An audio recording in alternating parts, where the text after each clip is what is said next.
تاریخ میں کچھ نام ایسے ہوتے ہیں نا جو وقت کے ساتھ پرانے نہیں ہوتے بلکہ اور بھی گہرے ہو جاتے ہیں۔ 2500 سال گزرنے کے بعد بھی ایک نام آج بھی طاقت، جنون اور فتوحات کی پہچان ہے: سکندر اعظم۔ لیکن کیا واقعی وہ اعظم تھا؟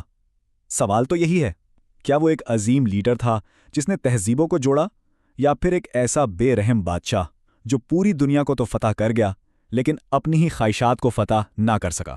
ذرا اس کی رفتار اور ماشتاب کو ذہن میں لائیں۔ صرف 32 سال کی عمر میں اس نے اس وقت کی معلوم دنیا کا بڑا حصہ فتح کر لیا تھا، ایک ایسی سلطنت کھڑی کی جو یونان سے لے کر ہندوستان کی سرحدوں تک پھیلی ہوئی تھی، اور یہ سب اس زمانے میں جب سفر مہینوں کا کھیل تھا۔ تو آخر یہ سب شروع کہاں سے ہوا؟ اس ناقابل یقین کہانی کو سمجھنے کے لیے ہمیں اس کی شروعات میں جانا ہوگا۔ 356 قبل مسیح، مقدونیہ کا شاہی محل، جہاں بادشاہ فلپ دوئم اور ملکہ اولمپیاس کے ہاں ایک ایسے شہزادے نے جنم لیا جسے آگے چل کر دنیا کا نقشہ بدلنا تھا۔ بچپن سے ہی اس کی شخصیت میں کچھ الگ تھا۔ صرف 10 سال کی عمر میں اس نے بوسی فلس نامی ایک ایسے جنگلی گھوڑے کو قابو کیا جس پر کوئی سوار نہیں ہو پاتا تھا۔ 13 سال کی عمر میں اسے پڑھانے والا کوئی عام استاد نہیں بلکہ خود ارسطو جیسا عظیم فلسفر تھا، اور صرف 16 سال کی عمر میں جب اس کے والد جنگ پر گئے تو اس نے نہ صرف حکومت سنبھالی بلکہ ایک بغاوت کو بھی کچل کے رکھ دیا۔ اپنے بیٹے کی یہی قابلیت دیکھ کر بادشاہ فلپ نے وہ مشہور الفاظ کہے: میرے بیٹے، اپنے لیے ایک ایسی بادشاہت تلاش کرو جو تمہارے لائق ہو، مقدونیہ تمہارے لیے بہت چھوٹا ہے۔ یہ صرف تعریف نہیں تھی، یہ ایک طرح کی پیشین گوئی تھی، ایک ایسی امید جسے سکندر نے اپنی زندگی کا مقصد بنا لیا۔ لیکن باپ بیٹے کا یہ رشتہ ہمیشہ اتنا اچھا نہیں رہا۔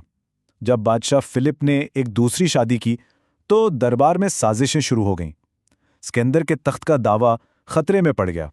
شادی کی ایک تقریب میں تو بات اتنی بڑی کہ شہزادے کو کچھ وقت کے لیے ملک چھوڑنا پڑ گیا۔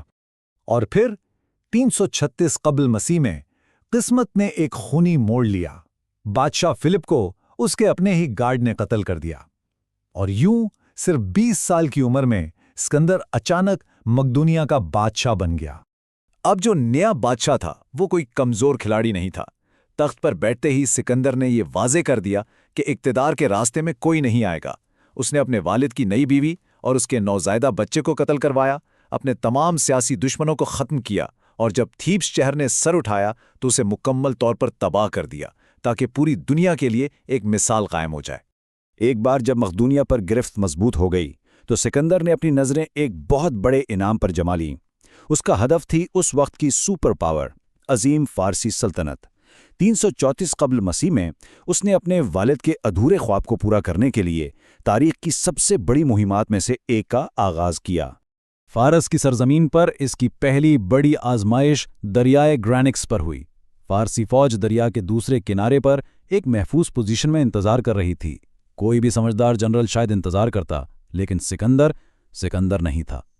اس نے اپنی فوج کو ایک نوکیلی فارمیشن میں ترتیب دیا اور خود سب سے آگے سیدھا دشمن کے بیچ میں جا گھسا۔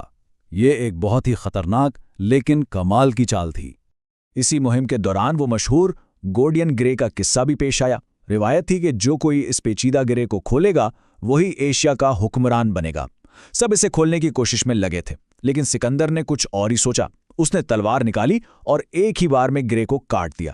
پیغام صاف تھا، اگر کوئی مسئلہ حل نہ ہو تو اس کے اصول ہی بدل دو۔ اب ذرا گوگا میلا کی جنگ کو دیکھیں۔